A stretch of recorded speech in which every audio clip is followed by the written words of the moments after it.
recevons aujourd'hui une personne qu'on ne présente plus, le doyen Benjamin Tungamani, qui a été de tous les combats de la diaspora, mais aussi de celle de la Conférence nationale souveraine. Bonjour, Monsieur Tungamani. Bonjour, Monsieur Mingo. Bonjour. Alors, je suis très content de vous recevoir après un long moment quand même. J'espère que vous êtes venu sur Congo Liberty pour annoncer votre candidature à l'élection présidentielle de 2021. Vous savez ce que je pense des élections, c'est pas seulement aujourd'hui que je l'ai dit. J'ai toujours pris position en disant que nous ne voulons pas des élections à la sauce PCT et que vu les problèmes du Congo, c'est pas une simple élection que nous arrivons à le résoudre. Je suis là pour essayer de voir quelles sont les solutions que nous pouvons apporter à notre pays et l'élection ne fait pas partie de ça. Pendant un moment, j'avais dit effectivement qu'il nous fallait absolument une mise à plat institutionnelle, que les problèmes étaient graves, il fallait les prendre de la manière la plus conséquente qui soit. Donc une élection, je pense que ceux qui en parlent, quelque part, excusez-moi le terme, amusent la galerie. C'est pas ça effectivement la solution. Mais les gens qui sont candidats ou qui iraient à cette élection, quand même un programme pour remettre le pays sur de bons rails, non? Vous ne pensez pas?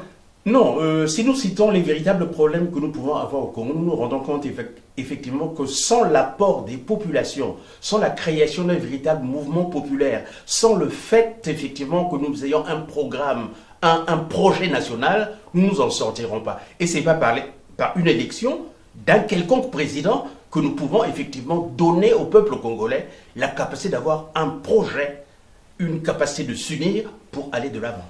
Alors, vous êtes contre une élection présidentielle en 2021. Est-ce que c'est du fait de ce qui s'est passé en 2015 avec l'élection où on a vu un génocide d'Hilary dans le pool, ou est-ce que vous avez une autre proposition? Mais tout simplement, M. Mingwa, vous avez parlé du génocide effectivement qu'il y a pu y avoir au niveau du pool. Ce n'est pas les seuls nœuds gordiens que nous avons. Les problèmes du Congo datent depuis pratiquement 103, quand je prends la période après la néocolonisation. Il y a la mort de Ngouabi, il y a le problème du beach, il y a le problème des détournements, il y a le problème du projet ethnique qui est venu, bon, qui font qu'il y a beaucoup de problèmes qui font que, regardez par exemple à l'heure actuelle, les gens, au lieu de penser plutôt à un problème électif, ils doivent savoir comment est-ce qu'on va agir pour éliminer le problème ethnocentrique que nous avons eu de Brazzaville, qui nous empêche de nous en sortir. Il y a une violence induite qui est au niveau du Congo, qui font que nous passons notre temps à nous taper dessus. Il faut bien qu'on arrête un moment. Il faut qu'on arrête un moment, qu'on puisse s'asseoir, non pas un boy comme disent certains, mais que nous ayons une période pendant laquelle nous prenons les véritables problèmes, le problème du pétrole, le problème de l'impunité, le problème de la corruption, le problème de l'armée, le problème de... Il y a tellement de problèmes que ce n'est pas par une élection que nous arriverons à régler ce problème. Il faut qu'on s'asseye, il faut qu'on passe sur une transition qui décidera effectivement de ramener un certain nombre d'équilibres minimum au niveau de Brazzaville. Ce n'est qu'après que nous penserons à une élection encore. Je crois que vous en avez parlé, M. Mingwa. Il y a le problème des institutions. Avons-nous besoin des institutions telles qu'elles sont faites à Brazzaville? Avons-nous besoin d'une décentralisation? Est-ce que les populations sentent le pouvoir partout où ils sont? Est-ce à Bouyondi, les populations sentent le pouvoir? Est-ce que le pauvre paysan qui est à Kakabouika sent le pouvoir? Il faut qu'on puisse résoudre ce problème-là. Si nous ne sommes pas le pouvoir, ça veut dire tout simplement que c'est entre quatre murs. Entre quatre murs que nous aurons fait notre révolution. Tout le monde sait qu'on ne fait jamais la révolution de quatre murs. Donc nous avons besoin d'une période de transition qui sera une période apaisée où nous aurons besoin effectivement de tout remettre à plat. Mais attention, une transition sans Sassou Nguesso. Une transition sans Sassou Nguesso parce que vous en aviez fait une après la conférence nationale où il y avait une transition avec M. Denis Sassou Nguesso. Mais bon, on va dire que c'était dans un autre environnement. Monsieur Tungamani, donc là, vous parlez de transition, on va en reparler dans un deuxième temps, mais comment vous faites une transition avec Monsieur Denis Sassou Nguesso actuellement au pouvoir? Est-ce qu'il n'y a pas une incompatibilité entre le désir d'une transition et le départ de Monsieur Denis Sassou Nguesso? Non, il n'y a pas une incompatibilité. Disons que, bon, si on doit parler mathématiquement, on va dire qu'il y a deux périodes. Il y a la période A, qui est le départ de Sassou Nguesso. Sans le départ de Sassou Nguesso, rien n'est possible au niveau de Brazzaville. Disons-le à tout le monde. Avec M. Sassou Nguesso, le Congo ne s'en sortira pas. C'est la période A. mais il y a la période B. De telle sorte que, quelle que soit la manière par laquelle nous faisons tomber Sassou, nous sommes obligés de passer par cette transition où nous allons mettre, comme on dit, la balle à terre.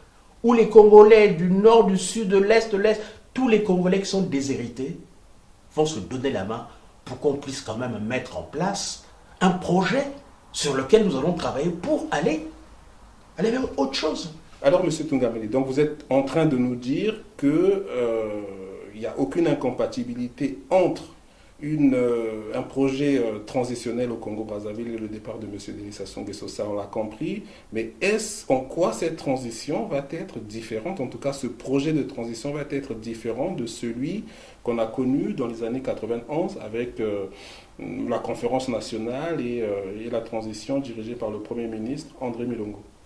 Bon, c'est intéressant de relire parfois le passé, c'est peut-être le passé qui nous donne parfois des leçons intéressantes. Bon, regardons la conférence nationale. Pour certains, elle a marché, pour d'autres, elle n'a pas marché. Moi, je dirais tout simplement qu'il y a des points qui ont été positifs et des points sur lesquels il faut réfléchir. Bon, la transition de la conférence nationale, théoriquement, elle a été faite non pas pour qu'on puisse changer effectivement les structures, qu'on puisse se mettre dans ce fameux mouvement de masse. Il a été fait pour gérer les problèmes d'élection une année après. Donc une transition d'une année, c'était déjà trop court pour mettre en place les équilibres qu'il fallait pour passer sur une véritable élection. Donc le premier problème est un problème de la longueur de la transition, elle était trop petite. Deuxième problème, la conférence nationale aurait dû étudier effectivement le véritable problème qui faisait que depuis, je ne sais quelle date, même depuis 1963, on n'a pas réussi à s'en sortir parce qu'il y a l'ethnicisme ou l'ethnocentrisme qui vient miner tout ce que nous voulons travailler à Brazzaville. Aucune décision n'a été prise là-dessus. Un an après, on a mis de côté. La troisième chose, je l'ai dit tout à l'heure, j'ai dit, on ne fait pas la révolution entre quatre murs. La révolution doit être faite avec les populations. Sauf que nous avons pensé effectivement qu'en prenant des actes au niveau de la conférence nationale, ces actes suivraient directement. Donc nous n'avons pas engendré à la sortie de la conférence nationale un véritable mouvement populaire qui aurait pu mettre une pression sur les dirigeants afin de les mettre dans une direction. Mais 63, quand on voit 63, pourquoi est-ce que 63 a été un des moments les plus fastes chez nous? Bon, il y a eu des erreurs au niveau de 63, ça je le reconnais. Mais parce qu'il y a eu un mouvement derrière, un projet, qui était le projet national qui a fait que si c'est un moment faste, c'est pas dû comme un simple débat. C'est dû au fait que la jeunesse faisait pression de telle sorte que les dirigeants ne pouvaient pas faire ce qu'ils voulaient. Donc, au sortir de notre conférence nationale, nous aurions dû mettre en place un mouvement qui allait faire pression sur les autorités. Le régime de Ilisuba est venu. Ilisuba n'avait pas de véritable pression derrière lui. Ilisuba a fait ce qu'il a voulu faire. Nous, notre mouvement n'était pas prêt. Donc on peut dire que c'est un échec de la conférence. Nous sommes sortis sans... Troisième problème, le problème de l'armée. À la conférence nationale, nous avions décidé que nous devions régler le colloque de l'armée. Le problème de l'armée doit être résolu par les civils et les politiques. Nous sommes sortis de la conférence nationale sans que le problème de l'armée soit résolu. Nous avons dit que les militaires allaient faire leur colloque à côté. Il n'y a jamais eu de colloque de l'armée. Si nous ne résolvons pas le problème de l'armée, tout ce que nous sommes en train de faire tombera à l'eau. Donc, cette transition ne va pas ressembler à la nouvelle transition que nous voulons mettre, parce que dans la nouvelle transition, déjà nous mettons le temps, nous mettons un carnet de route beaucoup plus grand, et il y a des points importants sur lesquels cette nouvelle transition doit faire attention. Et c'est justement à cause de ces points importants que nous sommes là. Parce que tout le monde a, dans un coin de sa tête, le problème de la transition. Mais est-ce que le contenu est le même? Donnons un contenu à notre transition de telle sorte que l'étape A, dont j'ai parlé, de la chute de M. Sassou Nguesso, et l'étape B, qui nous permet d'aller vers un Congo meilleur, ces deux étapes sont indissociables. C'est vrai qu'il y a beaucoup de gens qui m'ont téléphoné, qui m'ont dit, mais Bentoum, puisque les gens m'appellent comme ça, tu es en train de mettre la charrue avant les bœufs. Non, je ne mets pas la charrue avant les bœufs. Je sais que le chantier, nous avons été un grand chantier, mais nous ne pouvons pas parler de la chute de M. Sassou Nguesso sans parler de transition. Pour nous, les deux choses doivent être ensemble. Vous êtes en train, M. Tungamani, de nous dire que vous êtes parti à la conférence nationale juste pour faire partir M. Denis Sassou Nguesso et qu'à côté, il n'y avait aucun projet, c'est-à-dire que vous êtes un peu parti comme une armée mexicaine à la conférence nationale. Non, c'est pas exactement ça. Il faut poser la question... Quel était votre projet lorsque vous êtes parti à la conférence nationale? Si vous me posez la question en tant que parti, je dirais que le projet était de mettre en place ce que nous avons appelé les forces du changement. C'est-à-dire de mettre en place ce mouvement populaire. Sauf que nous aurions dû travailler des populations, travailler des gens avant, pour qu'on arrive au niveau de la conférence nationale, qu'on arrive à sortir ça. Nous étions minoritaires à la conférence nationale et du point de vue de la projection, nous n'étions pas allés loin. C'est pour ça qu'il ne faut pas faire la même bêtise, qu'il faut aujourd'hui discuter de la transition, donner un contenu de la transition, de telle sorte que ce ne soit pas comme lors de cette transition avec Milongo. Milongo a fait ce qu'il a pu faire, mais en une année, ce n'était pas possible. En une année, ce n'était pas possible. Est-ce que vous concevez aujourd'hui le projet de la transition aussi comme un projet de sortie de crise politique au Congo? Mais si on ne passe pas à la transition, je vous repose la question, par quoi nous allons passer? Nous allons passer aujourd'hui, que ce soit M. Mokoko, que ce soit M. Kolela, personne ne peut s'en sortir parce que les problèmes congolais ne sont pas seulement les problèmes d'une équipe dirigeante. Elles sont les problèmes de tout un peuple. Allez à celui du Poul ou à celui du Nyari, même à celui de Chamicho, à qui on a tué le père, la mère, la soeur, la femme.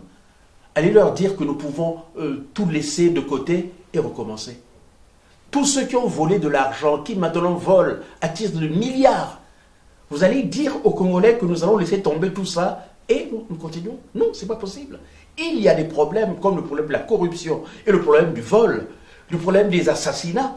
Nous sommes obligés de nous asseoir pour pouvoir en discuter et nous donner demain la main pour que, comme j'ai dit, qu'on ne passe pas le temps à se taper dessus. Un pays ne peut pas être violent tout le temps, c'est pas possible. Il faut qu'il y ait un moment, effectivement, un moment où les gens vont s'asseoir pour pouvoir discuter. Mais nous disons très bien, à la différence de cette conférence, il n'est pas question de laver les mains. Il est question plutôt à ceux qui ont peur à l'heure actuelle d'avoir l'impression que le Sud va se lever et puis va tomber sur le Nord. Non, le problème n'est pas celui-là.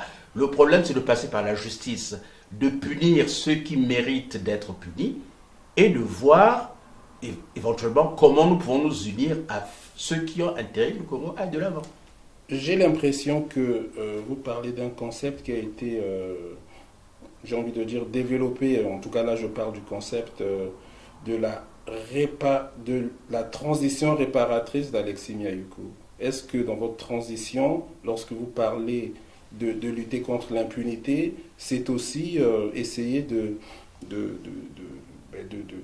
rendre justice aux victimes et puis d'aller de l'avant? J'irai beaucoup plus loin que la simple question que vous me posez. Effectivement, Alexis Miaoukou a déjà parlé de ça. C'est pour dire justement, nous sommes très très nombreux à être dans ce projet. Nous avons besoin d'une transition parce que il faut qu'on montre au peuple congolais ce qu'il ne faut pas faire. La bonne façon justement de montrer au peuple congolais ce qu'il ne faut pas faire, c'est de résoudre le problème de l'impunité. Ceux qui ont été responsables de crimes de sang, de crimes économiques, doivent être punis. Il faut que les Congolais voient effectivement que ces gens-là sont punis pour que demain, nous puissions avoir une société où les problèmes de corruption, les problèmes d'impunité vont être réglés. Ça, c'est absolument nécessaire. En même temps, il y a à l'heure actuelle une série de gens qui veulent bien, qui sont dans le pouvoir, mais qui n'ont pas de responsabilité par rapport à des choses qui sont passées. Il faut qu'on puisse donner la main à ces gens-là, de leur donner la possibilité de se réparer et de pouvoir réparer éventuellement ce qu'ils ont fait. Donc, ce que nous sommes en train de faire là, c'est une main tendue. Une main tendue.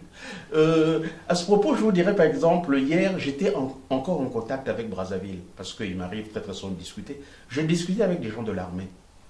Je leur posais la question, pourquoi eux, en tant que militaires, ils ne prennent pas la responsabilité, sachant que nous sommes en train d'aller vers le ravin, nous sommes dans le ravin, pourquoi ils ne prennent pas les armes pour pouvoir régler ce problème? Tu sais les réponses qu'ils m'ont données? Ils ont dit tout simplement qu'ils avaient peur. Ils avaient peur pour la simple raison que l'armée n'est plus la véritable armée que nous avons connue. À l'heure actuelle, ce sont les miliciens de M. Sassou Nguesso qui a le pouvoir militaire. Donc ça veut dire que ce que nous sommes en train de faire, c'est un appel que nous lançons à tout le monde, aux militaires, aux civils, en disant que nous sommes obligés de nous arrêter et de voir comment est-ce que nous allons concevoir l'avenir. Il faut concevoir l'avenir. Monsieur Benjamin Tungamani sur Congo Liberty, on rappelle que vous êtes aussi le responsable ou dirigeant de la PCCI. On pourra en reparler dans un deuxième temps, mais on a parlé de transition. Est-ce qu'il ne serait pas mieux pour vous, puisque vous parlez de transition, d'adhérer à l'idée du dialogue que recommandent vos amis de Brazzaville? Donc, quand je dis les amis, certains qui sont dans l'opposition. Comment se fait-il qu'eux parlent de dialogue et vous parlez de transition? En quoi cela est-il différent? Le fameux dialogue inclusif, que les gens viennent m'expliquer ce que ça veut dire. Vous savez, quand on a un dialogue, généralement, on met sur la table les problèmes. Quand on sort de là, c'est toujours du 50-50.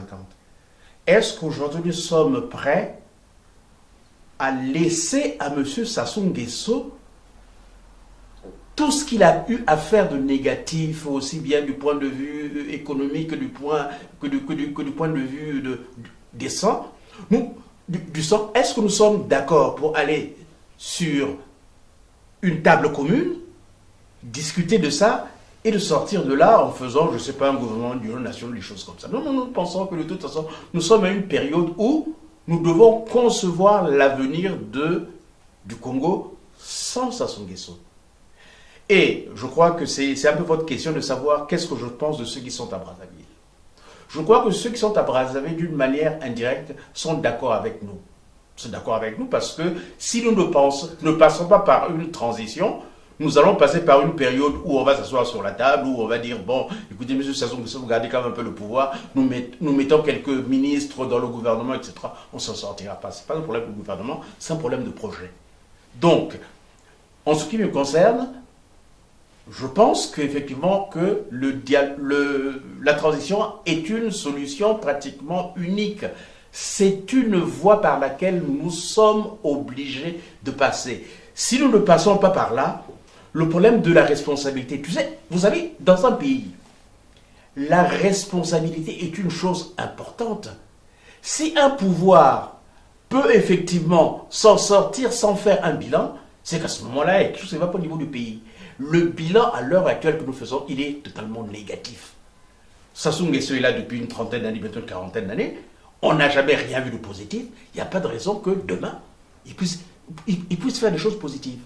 Donc, je vous répondrai tout simplement en disant que ceux qui sont à Brazzaville savent que nous ne sommes pas en contradiction avec eux, mais que l'idée de la transition que nous sommes en train de mettre est une idée par laquelle nous sommes obligés de passer.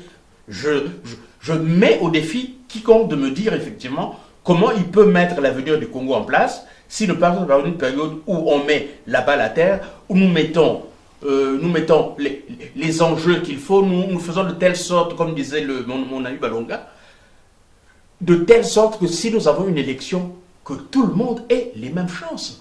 Aujourd'hui, quelle chance vous avez en allant vous confronter à M. Sassou Nguesso qui a la France-Afrique derrière lui et qui a tout ce qu'il faut pour pouvoir, même quand il a 8%, déclarer qu'il est vainqueur, même quand il le fait, qu'est-ce qui s'est passé? Prenez le cas de 2015. Qu'est-ce qui s'est passé? Non, 2015, 2016. Qu'est-ce qui s'est passé? Tout le monde savait qu'il avait triché. Qu'est-ce qui s'est passé? Rien ne s'est passé. Il a fallu que Paris attende tout simplement 2 mois de dire, il fait bien qu'ils reconnaissent pour qu'on s'en sorte. Donc la voie électorale, encore une fois, est une voie sans issue. Nous ne la prenons pas. La voie du dialogue est une voie sans issue. Nous ne voyons qu'une voie, c'est la voie de la transition. Monsieur Benjamin Tungamani sur Congo Liberty, dirigeant de la PCCI. Alors dites-moi, moi je vais revenir à cette question. Une transition, oui, on a bien compris qu'il faut que M. Denis Sassou Nguesso parte. Je sais aussi que vous êtes un diawariste et beaucoup disent M. Denis Sassou Nguesso est arrivé par la force, il repartira par la force. Est-ce que vous pensez que le seul moyen de le faire partir, c'est par la force ou vous avez d'autres options dans la GVCA? Oh non, ce serait bizarre que je dise ce n'est que par la force. Il y a eu des révolutions qui ont triomphé à travers le monde qui ne sont pas nécessairement passées par la force militaire en tant que telle.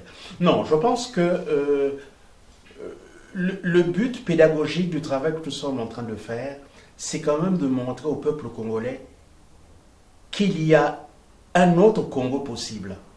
Un autre Congo où les gens peuvent sortir librement, n'ont pas peur des policiers.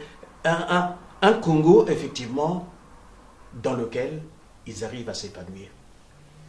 Donc, nous, tout ce que nous sommes en train de faire à l'heure actuelle, c'est d'essayer de montrer aux Congolais qu'il y a un autre Congo possible, qu'il y a un Congo lumineux. Mais, pour aller vers ce Congo lumineux, c'est comme si nous étions en train de regarder Kinshasa en nous disant « Ah, il y a des lumières de l'autre côté. » Essayons d'aller vers ces lumières-là. Mais pour aller vers ces lumières, il faut traverser le fleuve. Donc, pour aller vers la transition à un Congo meilleur, nous sommes obligés de passer par un certain nombre de phénomènes. Ce phénomène-là s'appelle quoi? S'appelle le pouvoir de M. Sassou Nguesso, de son clan et du système. Tant que nous n'arriverons pas à régler ce problème du système-là, nous ne pourrons pas aller vers les lumières qu'ils peuvent avoir demain. C'est évident. Maintenant, vous allez me poser la question de savoir, oui, mais comment est-ce que nous allons faire pour pouvoir obtenir le départ de Sassou Nguesso? Je ne suis pas ici pour donner des leçons aux gens. Nous disons tout simplement qu'il existe des possibilités et que c'est l'ensemble du peuple, c'est pas que les militaires, c'est l'ensemble du peuple, c'est aux mamans qui vont dans les marchés, c'est aux étudiants, c'est aux politiques, c'est aux jeunes de tous les quartiers qui doivent savoir effectivement qu'il faut protester. Un peuple qui ne proteste pas est un peuple pratiquement mort. Regardons au niveau du Maghreb, regardons au niveau du Soudan, regardons à gauche, à droite. Tant que les peuples ne manifestent pas, on ne s'en sort pas. C'est vrai que hier, en téléphonant, beaucoup de gens m'ont dit « Ah, nous avons peur ». Mais oui, c'est évident que nous avons devant nous un monstre, c'est sûr. Mais si nous ne nous levons pas, ce monstre va toujours exister. Donc, c'est un appel que je fais, moi-même, effectivement, étant aussi à l'intérieur, j'essaie de faire mon travail, mais le grand problème, c'est l'appel que nous lançons encore une fois. Plein de gens me disent, oui, vous lancez des appels sans dire, bon, je ne vais pas venir ici devant vous sur cet écran de télé pour vous dire que voilà la solution. Non, personne n'a la solution. Mais ce dont nous sommes sûrs, c'est que chacun de nous a une partie de la solution. Donc aux mamans du marché dont nous avons parlé, aux étudiants dont nous avons parlé, aux militaires, les gens ont la solution. Tant que nous ne levons pas, et nous faisons comme disait mon ami Balunga, comme les gilets jaunes. Pourquoi est-ce que Macron a des problèmes justement pour régler son problème de gilets jaunes? C'est que les gilets jaunes ne sont pas d'une seule organisation. Chacun vient un peu avec sa revendication et c'est l'ensemble de revendications qui font que le mouvement est en train de perturber. Il faut que nous fassions la même chose au niveau du Congo. Il faut que ce mouvement de protestation soit un mouvement permanent. Il n'y a que comme ça que demain, nous allons essouffler le régime de M. Sassou Nguesso. Je reviens sur ce que je disais pendant un certain temps. Je disais qu'il faut absolument rendre le Congo ingouvernable. Il faut que tout le monde proteste, même quand c'est des petites protestations qui peuvent avoir lieu, ils doivent le faire effectivement. Il n'y a que comme ça que nous arriverons à régler la première partie. Donc je ne suis pas là en train de faire la leçon à qui que ce soit. Je suis en train de dire tout simplement, c'est un appel que nous multiplions, que ce soit ici au niveau des diasporas, que ce soit au niveau du Congo, de telle sorte que les gens ne se découragent pas. C'est vrai qu'il y a la peur qui existe, c'est vrai que nous avons devant nous un monstre, mais nous sommes obligés de nous lever parce que si nous ne nous levons pas, nous sommes morts. Monsieur Tungamani, vous avez beaucoup parlé de transition. Vous savez qu'il y a un projet collectif dans la diaspora pour une journée où ce débat sera initié le samedi 26 octobre, puisque vous parlez de transition. Est-ce que vous avez pris des dispositions pour y participer? Vous posez la question à un convaincu. Je pense que nous sommes très nombreux de penser comme moi, comme M. Mingwa, comme, je ne sais pas, M. Balunga, M. Mayoku, je ne sais. La transition, il y a longtemps que nous en parlons. Maintenant, essayons de donner un contenu à cette transition. Si nous donnons un contenu, nous allons pouvoir fournir à notre population, même si ce n'est pas le problème à l'heure actuelle, c'est le projet B, de telle sorte que si jamais nous faisons tomber Sassou comme nous l'avons fait tomber la conférence nationale, immédiatement nous rentrons dans le contenu B et nous le faisons pas comme si c'est passé à Brazzaville lors de cette conférence nationale. Donc moi je pense que ce qui se passe le 26, je serai présent, c'est une très très bonne chose qu'on puisse réunir les Congolais afin que tous ensemble, ils puissent valoriser ce projet. Encore une fois, je crois moi en ce projet et je félicite M. Mingwa qui va aux États-Unis pour pouvoir voir effectivement avec la diaspora des États-Unis comment est-ce que nous pouvons copuler tous ensemble pour pouvoir effectivement nourrir ce fameux projet. Et je vous annonce dès aujourd'hui que nous avons commencé à voir déjà du courrier qui vient de Brazzaville, comme quoi c'est une très bonne chose. C'est vrai, beaucoup de gens qui disent oui, mais M. Mingwa, M. Tungabani, vous êtes en train de mettre la charrue avant les bœufs. Mais en même temps, il y a d'autres qui sont en train de dire nous sommes en train de penser la même chose, sauf que nous ici, nous ne pouvons pas le dire. Vous qui pouvez le dire là-bas, dites-le de telle sorte que demain, nous puissions foisonner tous ensemble pour pouvoir le faire. Donc, félicitations pour les initiatives qui sont prises. On en prendra encore d'autres. Je crois qu'il faut aller très nombreux pour pouvoir apporter ce que vous pensez par rapport à la transition. C'est un projet qui n'est pas terminé. Le projet, c'est que nous devons le nourrir. Et pour ça, j'ai confiance en vous.